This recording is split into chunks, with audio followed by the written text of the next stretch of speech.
Will Maokai's early game, I think, is a lot weaker, and Gragas is the great neutralizer when it comes to basically anything he does, because he's just super solid and there's not a lot to be done about him. Freak of Freaks, you know, we wanted to see something that has early prio, that has a lot of map pressure. They definitely have that. If they don't win the game in the first 15 to 20 minutes, it's very, very over. Yeah. But honestly, I think that's the case no matter what. So, no, but like, I'm not even like, this is how you need to draft as a Freaka. If a Freaka went for like a late game front-to-back teamfight draft, like I put serious question marks because I don't think you're ever winning that against T1. They haven't really had that in the past, and I would have really liked the Morgana, but it is a little bit more difficult to, you know, get around the map and clear wards and things like that, because you are very, very squishy. At least the Maokai is going to be a bit beefier. He will also be able to go on some pretty long rides with the Twisted Advance if Bang's going to be throwing out his rocket jumps left and right. So looking forward to watching the Maokai just chasing through the air after a Tristana many, many times. That's going to be a lot of fun. Remember Maokai Jungle, where you like you got your Mobies and then you were just like zooming towards people, and then people learned they could flash when you went for your Twisted Advance, and then that kind of stopped being a thing because it was very sad. Yeah. Yeah. Good times. times. It's really fun to watch back because we've gotten so much better at the game, which makes a lot of sense, you know, like collectively the amount of attention and time that has been poured into this game. You'd hope we'd collectively got better. Otherwise, it would be a bit sad. Some of the Maokais that I remember would buy like Oracle's Elixir and Mobies, and that's all they'd have. Yeah, that's old support budgets. Or jungle budgets. Yep, that's times. I mean, that's also when Maokai had an ultimate that allowed him to still be a full-on tank. That's true. Yeah. Right, he had like the circle around him. Yeah, funny circle that just reduced damage, which. Yeah, that was pretty broken, man. And also when you built full AP, the explosion damage when you turned it off, oh my god, it was so much. It was just the best. I think Maokai is still one of the better Earth champions, as Carrier has taken the Christmas tree skin as well, which I don't mind. I think it's probably one of the better ones. That being said, Maokai is definitely the winner. I agree. As Lahans has taken his Wrath of the Lich King skin. As this is the skin that looks very similar to Malphite. Yeah, I was about to say, it looks like Malphite cosplay to me, man. Yeah.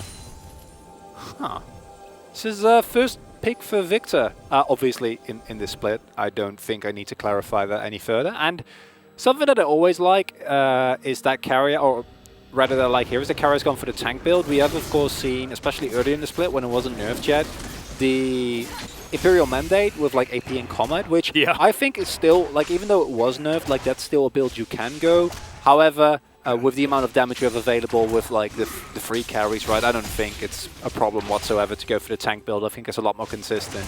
And if you don't find an early lead, you still provide a lot of viability and a lot of tankiness, as opposed to AP Maokai, who then just kind of stands there, throws saplings that don't do anything and is sad. Yeah. Or maybe he's happy, I don't know. It's Carrier. He likes throwing saplings. As he's just looking to chill out throughout this laning phase by the looks. Baker's Victor pretty good so far, but he was often the guy playing the Azir in this when it was the Victor that was a thing. As there's a Twisted Advance, still level 1 here for Carrier, so it doesn't really have much more to do after that. As Teddy's going to explode, but it's going to be fine. I do want to throw a shout out to our 80 carries in this particular game, because they were the same 80 carries that were in the 92-minute slugfest between SKT and Jin Air back in the day. Wow. So a bit of a shout out there to Bang and Teddy, who both broke CS records that I don't think will ever be answered. We have Elder Drake now, so no. That's basically the end of that one. Elder Drake does not allow for those kind of situations anymore. But that means that record is now immortal. Well, but here's the thing, right? Like, is that actually the case? Like, I think so. Won't we ever get to a different state of League of Legends? This game is always in flux. Maybe we'll get to longer games at some point. Are we going to get to a point where they have 1200 CS? No, probably not. Yeah, see, it's a bit of a roughie, isn't it? This was also Teddy playing Sivir, I believe, in that game, so he was mowing through the minions. But Bang was still on like 1200 on Ezreal, which was a little bit harder to get to. Listen. But you have 92 minutes, you're probably going to get that much CS. Listen, man, you put Chovy in a game that's like 60 minutes, like that's enough. He doesn't need more time. I'm not going to lie, I think he'll do that easy peasy. Just need to get to a 60-minute game, which honestly, also in the current era of League of Legends, is just not a thing. And it is because of the power of these Drakes. I mean, that's exactly why it was implemented, right? Was to stop games like that from ever happening again. Well, you know, listen, we're the LCK. If we together, like, if we really band together and really try, I think together we can make it work. We can have another, like... Oh, I don't know whether I want that, though, because I remember it was Papa and Achilles that played that casted that game. And are they casting the LCK anymore? No, maybe it broke them. Maybe that was why they wanted to leave. You know? Wow. I mean, that could... You'd know that better than I would. No, it's entirely I don't untrue. feel like... I remember meeting up with them after that game, and we were having a laugh. Understandably. So it's not like they were too tired to hang out after that one. So I think we would have been pretty happy just to continue going for another 92 minutes. And Seth's actually very good. Achilles, sorry. Very, very good at coming in for the rough times, much like he did in Casper Cup. As Teddy's going to be lit on fire, has to flash the rocket jump here as Bang. Not exhausted anymore. That's a great stun as Teddy in trouble, but the explosive charge is there. And that is first blood going over to Bang. Carrier now in trouble as well as Cuz comes in. Looking to save the day, but it's 100% just a drive by here from the horse. That's a great early start here. That's who you want fed. Bang, immediately finding a killer on the Tristana. And Dread was there. But Dread was just an insurance policy. This was just a straight up 2v2 win. Yeah. And this is the reason why we see this Tristana so much. Like, it just wins against Kai'Sa. Kai'Sa, of course, has received nerfs to her Q. Like, maybe pre-nerf Kai'Sa would have been completely fine in that situation, but you're not winning that early all-in, and we saw the power of the continuous fighting that you can find with the Tristana once you get the reset, when you proc the full bomb. You're just really, really, really strong. And one thing that the Maokai does not provide in the early game is damage. Like later on when you can like get a lot of long rotations in, you'll be somewhat fine, but this early on, your mana costs are prohibitively expensive, and it's just really well played. Now they can set up a little bit of a freezer. Of course, it is Tristana, so actually freezing is pretty impossible. Yeah, it's a nightmare. But you can still deny a lot of CS, build your CS lead, and kind of go from there. It's working out so far. Let's have a look at this one more time as legends just goes in. This is classic. Level 3, they were a level behind, but it's still so powerful. Alistar and Tristana have just always been really good at this. They've done it since 2012, Atlas, as you so rightly pointed out, and you see there as well. It's just that straightforward, right? Like, Teddy gets caught by Alistar, that means you're dead. Use both summoners, but doesn't actually get a lot out of that. Slow push now being set up here by Bang in the bot lane. Might also lead them with Dread's current pathing towards a possible Drake. So as a whole, Afrika pretty nice in terms of where they are on the map and what they can do. Hopefully they will actually try and capitalize, because as mentioned previously, this needs to happen. Yes, it's good, but Afrika have done well in early games before, but this is the type of plays you need for the 1%, Atlas. We're going to keep mentioning it because it's too good, right? Like, if they do make it. Oh, yeah. And I think that actually winning 2-0 is almost necessary for Afrika at the same time, because they need as many points as they can possibly find. As Fly goes over, grabs himself a blue buff. We're still going to have to be looking out for Fly, see whether his first Destiny is going to work, because, of course, when you're about to get outscaled, it puts even more pressure on a pick like Twisted Fate to get around this map and really blow open the game. In the early stages, Wildcard's flying out here. This is, of course, one of Fly's historic picks, as Chaos Storm comes down in the mid lane, and Fly's just going to vacate. Yep, that gold card not quite as scary when you compare it to a Chaos Storm. Unfortunately not. Faker has gone for the early Merc threat, so also the stun power is a little bit less threatening. Yep. And if Dread is there, or if Lance finds a combo and ignites him, like, then you're completely fine. But otherwise, like, the consistent damage from Twisted Fate in of itself is not really enough to match the Victor. I think Victor's always going to out-DPS you. You're more looking to, like, just find shove and roam, right? Set up for the rest of your team, provide that side lane pressure, force the enemy to play close to the turrets. And at the very least, you know, the rotation comes through. I kind of wonder whether or not everyone had to rotate there, because I feel like Carrier and Teddy possibly can get a little bit of a punish going at it, or at the very least shove in the wave, and it looks like T1 is not even remotely interested in contesting this. Yeah, I actually kind of like it from Afrika, though. They move over, Bang pushes out one wave in the mid lane, but that is going to mean that they have that man advantage.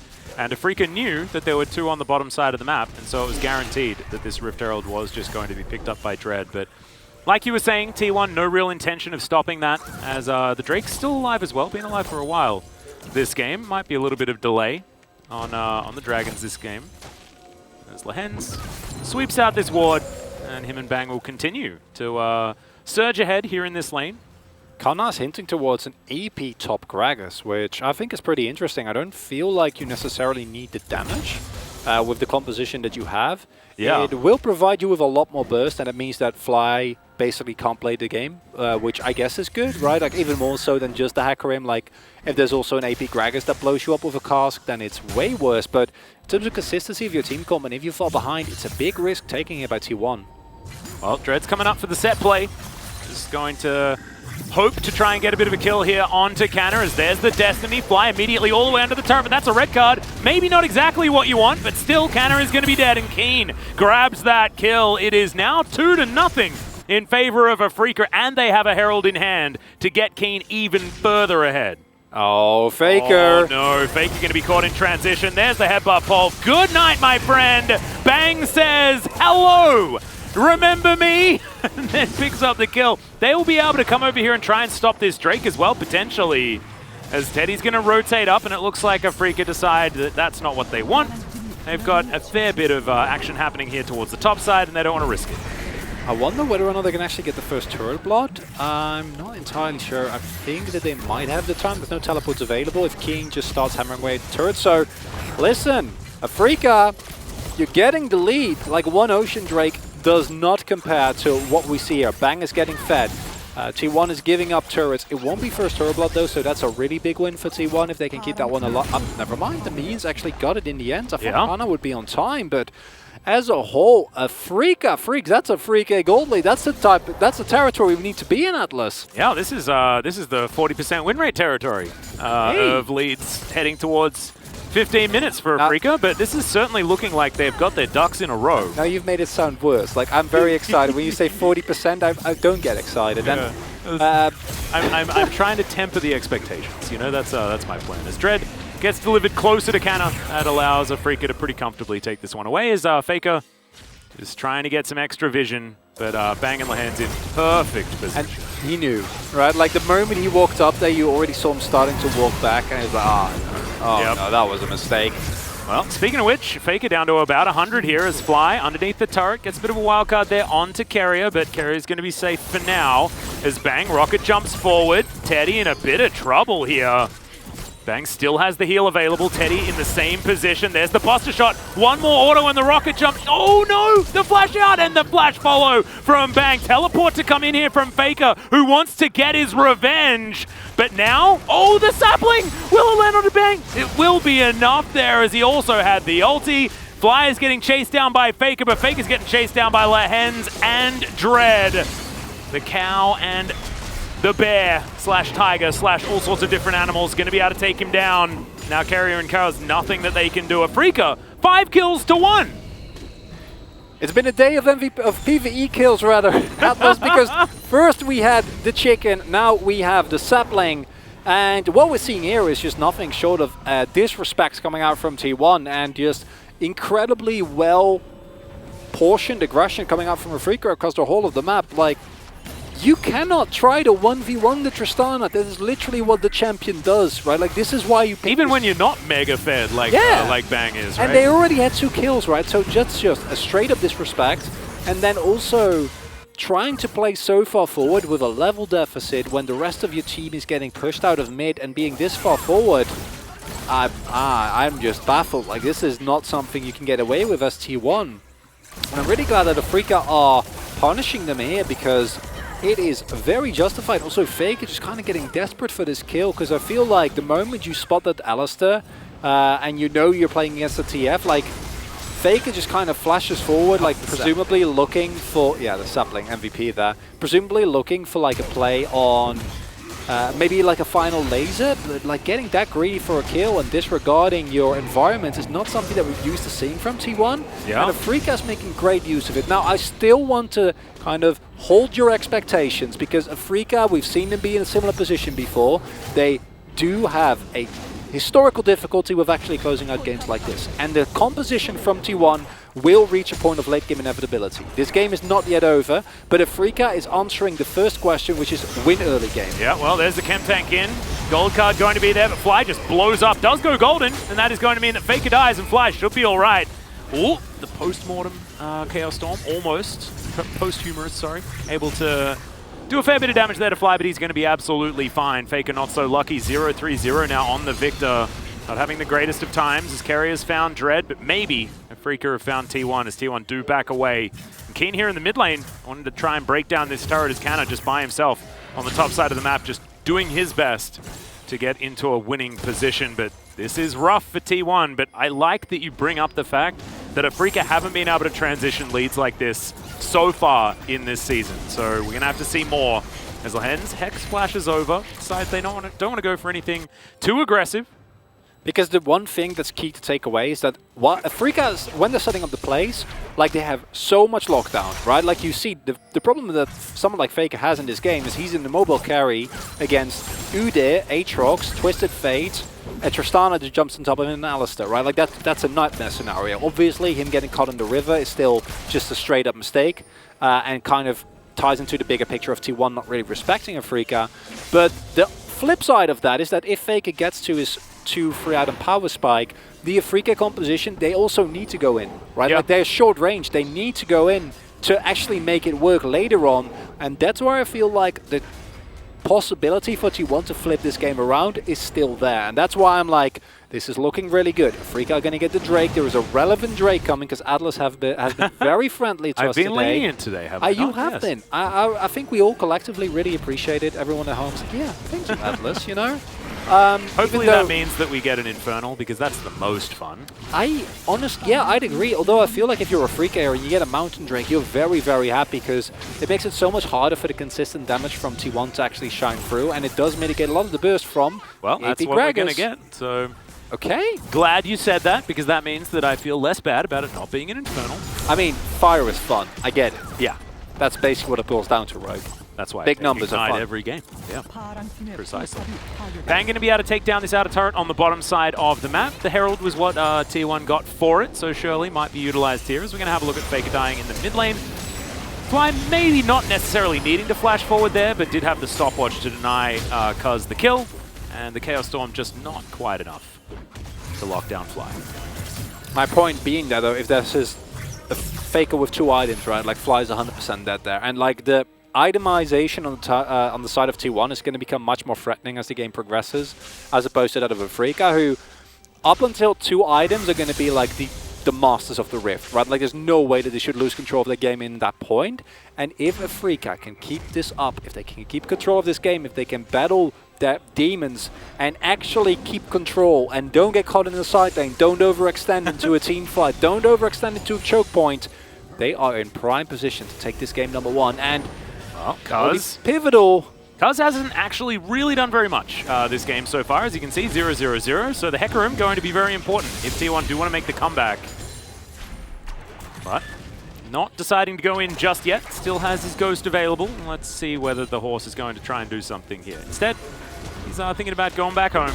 And Afrika just parked on the top side. Not a lot to really fight for here. A couple of minutes before the Baron is going to be available. And Teddy, you can see he's going home. I do want to shout out to Canna, who died and got ganked, had a few problems in that lane, but is very even when it comes to farm. He's been spending a lot of time sort of away from his team, just trying to catch back up. And is getting close to his Everfrost, which I believe is going to be his mythic of choice. There we go. We'll be picking that up, and as we already had a great discussion on, Everfrost, pretty OP. So yeah, that's basically all we need to say on that topic. As I mean, Stridebreaker is too. Both of our top winners with the 2 Busto mythics. But on 11.6, Stridebreaker is nerfed and Everfrost is not. So I wonder what that's going to mean for the next patch. Because that means Everfrost Aatrox. We're just going to have Everfrost versus Everfrost. Oh my god, I don't want to think about that. No, that's really. You stun them in your Infernal Chains so that you guarantee the Infernal Chains proc. Know what I'm saying? And you utilize all of that AP scaling that you have, you know? You're upsetting me right now, Atlas. Like, this is... I'm not loving this. All right, well, Carrier doesn't look like he is either. He's been thrown around like a bit of a ragdoll. There's Dread coming on around. Hobbs in full effect, just taking down some wards. As Afrika just not pushing their luck right now. Certainly has slowed down a bit as the game. As Afrika still with about their 4,000 gold lead. 4.5 was the lead at 15 minutes, so pretty effective. As Cuz is going to smite away his blue buff. No steal available there for Dread. Teddy and Carrier still just manning the mid lane. Top side is where Faker's parked himself. Has his Leandries now, but like you were talking about, 2 items is close to where he wants to be. And bang, getting pretty close towards his next item as well. Gravity Field coming on in here as Dread could be in trouble. The hands has been split off as the Destiny. Fly thinking about taking an opportunity, but with full information, they decide that they do not want to go in. Bang, a little bit too far. And these are exactly the type of moments you need to avoid. As a Freaks, right, you have a big gold lead, but you cannot get caught in an unopportune position because your gold lead just immediately vanishes the moment you lose a player, right? Oh, so you need to respect Shirley that. just denied by Afrika. That's very unfortunate for T1. Honestly, like, there's no plates, and I don't think it would have killed it.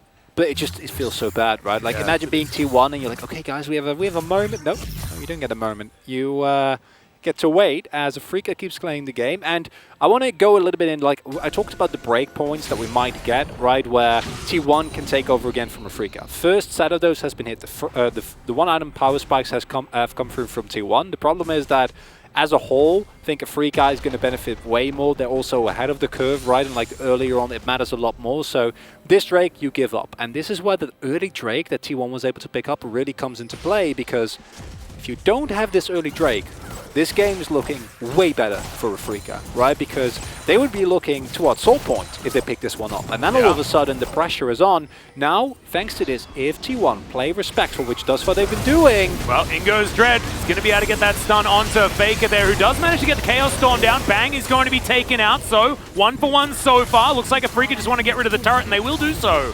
As Canna finds the body slam, Infernal Chains pulls him back though as Keen flashes forward, looks for Carrier, but Canna, he goes golden. Another Destiny comes out. As you can see, Fly sees the fact that Cuz is in the area. He's going to back away, so no response there on the top side. As it was a 1-for-1 trade, but this should put Afrika in a position to take this Drake and head towards that Mountain Soul. Faker not allowed to play the game, Atlas. He is just continuously getting dove again and again and again. And this is what we're going to start looking at, something like a Bansheesville. Add, you know, like something that allows you to just keep this man alive, because there's just nothing you can do. It's the flank from Dread here that really seals the fate. Really nice data from the hands, very clean. Now, is this good? Sure, it's nice. You pick up the Drake, but you would have picked up the Drake anyway. And what you are doing is you are funneling gold into T1, right? Because even trades for T1 at this point in time you'll take, because they mean that you slow the game down. If you take unfavorable trades, it's very unfortunate. They do get the turret, but again, turret was basically mincemeat anyway. And as T1, your only instinct is just survive, just hold on. There's no teleport, so that ward that Faker, I don't think has spotted, is not as threatening as it would otherwise be, but you're just holding on. Next Drake, you can still give up. It's completely fine. And the range of T1, especially with like the poke build, or like Kana now going for an AP build, means that he can actually do decent poke. And then you have the Victor. Yep. You will actually combine with the saplings with Mandate, be able to kind of get them away from a Baron, right? And then if Afrika try to engage onto you in the jungle, they're in big trouble. Oh, Cuz looking for Dread. Dread should be taken down here, but he runs pretty quickly. Not going to be able to run after that, though, as Teddy's going to pick up the kill onto the Udyr. We've seen this one before. This literally happened 5 minutes ago. Yeah, and this is the problem, right? This is what Afrika fall into. This is the trap.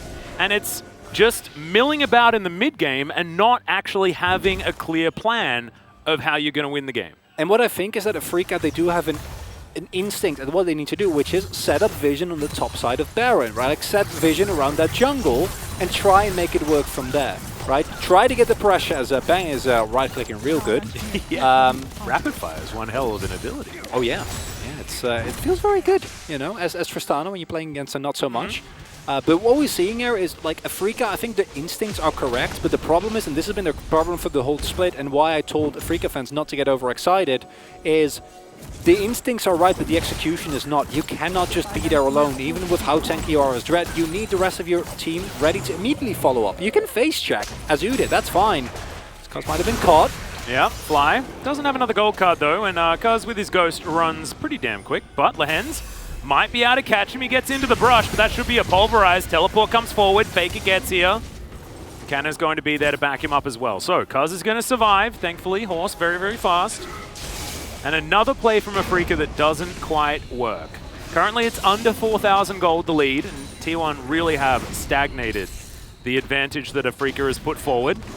As Faker not going to be able to steal away his blue buff, as Smite does exist. And Carrier, Hex flashing out of the brush. Oh, that's a really nice cask to just pseudo-stun Dread into the wall, but the Everfrost just not long enough. So close.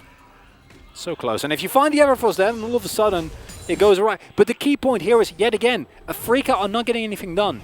Right? Afrika are just getting slowed. Carrier has to flash over the wall. Okay.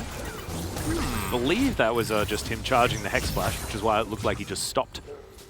Spotted that Bang was walking on in there, so it does survive. Wow. I mean, you're trying something. I don't hate it, but I hope the execution is good here, Atlas. Yeah, if we're flipping, though, it's not exactly what you want, because Afrika, they already had a lead, right? Maybe going for a flippy play like this isn't necessarily what they want. Keen in flanking position. T1 now all grouped up. Cuz has his ulti, but doesn't have the Ghost, as here's the Destiny. Keen trying to get in position, looking to get CC'd, though, unfortunately, as Teddy takes him down first. Now Dread trying to get out of the fight, does so with the flash. Everyone flashing to try and get on top of Bang, as Faker has a score to settle, and he will be able to take down the Tristana, and this is what we're talking about! Oh no, Afrika, they may have just thrown it away. It's the tragedy of Afrika. Every single time they have leads, but they don't know how to actually work with them. And the T1 comp, yes, it's hard to engage onto them, but then if you go for a Baron play, you need the setup. You need to have vision. You can't just try and haphazardly force it, and that's what they're doing here. And with this gold lead, I think that if you go and try and push your advantage into the jungle and get vision, you can get a way better fight. But instead, like, Fly is forced to flash over the wall just to get into the fight. This exhaust on Bang means that one of the most fat members of Afrika does basically nothing. And then T1, even though they're flanked from two different directions, somehow get a front-to-back team fight.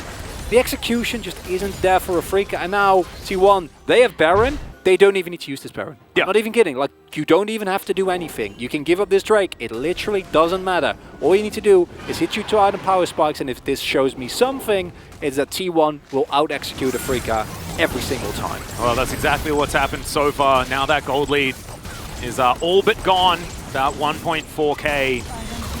Zhonya's is completed for Canna. That 2 item spike that you were talking about is now in for Faker. He also has his stopwatch.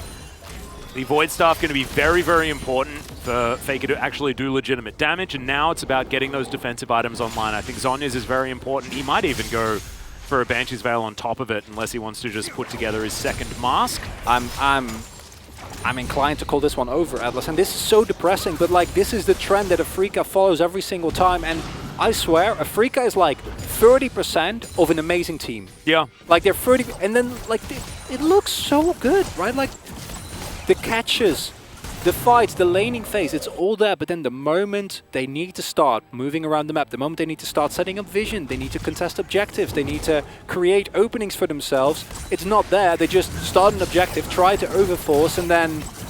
And it's so sad, right? Because this is a team full of veterans, right? You've got Fly has been playing forever, Bang as well. Keen's been playing for a long time. Lehens also. Like, this guy's got a lot of experience. It's only Dread, I guess, that you could say is relatively new, but he had an entire year last year as well. But still not quite able to get on that same page, figure out how the macro is going to work. And T1 look to have 100% stabilized. It's going to be 3.5 minutes for that Mountain Soul point for Afrika. Likely that T1 is going to fight for that one, but also likely that they're going to be a lot stronger. Lord Dominic's completed for both of our AD carries, in fact, equalized items.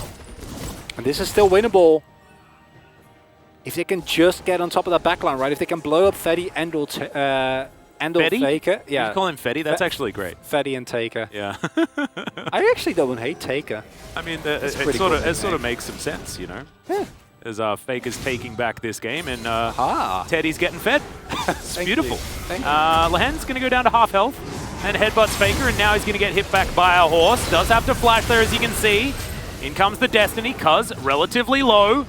Keen gets over here as well. Fly not actually going to make the aggressive play as T1 do take down that inner turret, and immediately the Udyr is just executed. Keen tries to find some of these kills, goes gold, and the wildcards are in, but over the wall goes Carrier, trying to be that hero. Frontlining quite nicely as Fly, you are definitely dead. Keen gonna get out there with the Umbral dash, and T1 win themselves another fight. It's just heartbreaking to see Afrika because the cohesion isn't there. They're not on the same page. Keen goes in, he sees the opening, he wants to go for the big play, and then Bang needs to respect so much. He's standing pretty far back, he still has the heal available, and it just doesn't feel like they're on the same page, right? Oh no. Because I would like, is he going to find him? Well, Bang's got rocket jump, he's going to be fine. Spotted for the moment, but as you can see, Kuz is like, yeah, okay, you can get out for now. That's a little bit far away, and I just want to draw attention again to, we get this teleport, right, that from really, really deep in the flank. So Afrika Freaks actually do want to make a play here. However, the problem is that yet again, the execution isn't there. It's not timed very well. And by the time Keen joins this fight, he could have literally just like come in from the other end of the jungle, right? And then Dread goes in, gets no backup. And here you see, I gave Bang some flack, but he's actually just, he can't join the fight initially because he is kept there by Carrier and his ultimate, and then Keen goes in, and it's just, yeah, it's not exactly it's not the fight where Bang can actually get those autos, but not at all. I mean, then the question is like, why are we fighting there at all, right? As the river of Afrika has now you know, reached the shore of T1, as you can see in that gold graph. Oh man, and a need to try and build a bridge here, I think, and T1 have been successful. They've made it to the other side now. Currently 300 gold the lead. The thing that's really tough for Afrika is their composition was going to be on a time limit anyway. They played the early game about as well as they possibly could. And like you say, just a bit heartbreaking to see what was so much potential. You know, Bang and Lahen's getting fed early. Bang getting his 1v1 kill on Teddy must have been so cathartic. Being able to get that pick onto Faker, also very good. They would have been in high spirits. But unfortunately, Spirit not on the team anymore. And it is just, the team synergy just seemingly isn't there, right? And this is something that's so hard to fix because it's easy to look at. Sidestep that from Lahen's. Yeah, kind of throws his barrel into Narnia. 25 seconds on this Mountain Drake, and T1 have positional advantage and vision advantage. Yeah. I mean, the cooldown is 40 seconds, so I'm sure he's okay with that. Yeah, that's a lot of mobility ace coming in now with the Cosmic Drive, so that's nice at least. Indeed. Okay, flip it, Afrika. Get that soul. Well, Lens is going to be denied as Canna tries to throw him back as there's Twisted Advance onto Fly in the back line. The roots are coming forward, and that's going to get so much CC here as Fly completely out of the fight. The cow also eliminated. The T1 health pass is so high as the interruption there from Canna, just beautiful. Teddy, of course, has his killer instinct available, and this is basically a wipe from T1, assuming they can take down Dread. The teleport comes in, and you can see Canna just wants to wipe him off the map. That cask is also going to miss. When we talk about party casks, I think that one's allowed because T1 have just pulled this game out of jaws of defeat. They'll deny this Drake. They'll look for a Baron.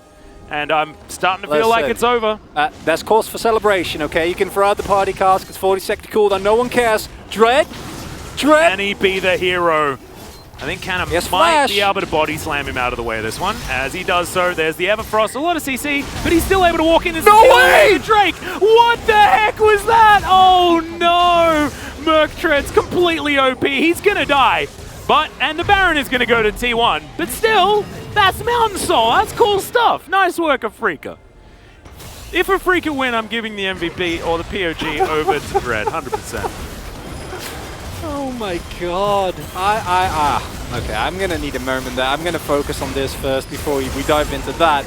And here we see, look at Keen. Keen is actually almost able to turn this fight around as the amount of damage he does on Teddy and Faker is actually insane. However, the CC was too good out of Canada. Yeah, no, the Aatrox, unfortunately. Legitimately, Canna saved because if Teddy also dies there, then that fight might look completely different. This, however, I don't know. Just turn with two people. Just kill him. It's like, You have Kenna's like, I'll see him, it's gonna be fine. And then Dread's like, hook Dread, doopy-doopy-doo. You know what the worst part is, Atlas? You know what I'm going to say, right? Yeah, that probably doesn't mean they have much more of a chance. It doesn't even matter. Yeah. As, that's second Baron here for T1. 1,700 gold going to be the lead. Okay, Faker might be caught out of position here. No opportunity to go golden just yet. In fact, he's just heading into the Death Chamber. Teddy's free hitting though. As you can see, Lehens, he's got the ult. He's going to keep him alive. Everfrost just slows Keen as now Cuz is booking it. Finds the onslaught of shadows. They eliminate Keen first. Now Lehens, no ability to go back. Oh my god, Banks' health bar. It just evaporates. And Afrika, everyone sent to the Death Chamber. Faker says, yes, you can kill me. But remember, there are 4 other people on my team. And that's not going to be so easy, as now it's a 6,000 gold lead for T1. And maybe it's just heading towards game number 2 with a T1 victory. A heartbreaking loss here for Afrika. As you said, they played the early game as well as you could have expected from them. But then it's not even a caster curse, because like this is the curse of this team. This is the weight that they carry every single time they get those early game leads. They are unable to actually make it stick. They are unable to extend that lead further.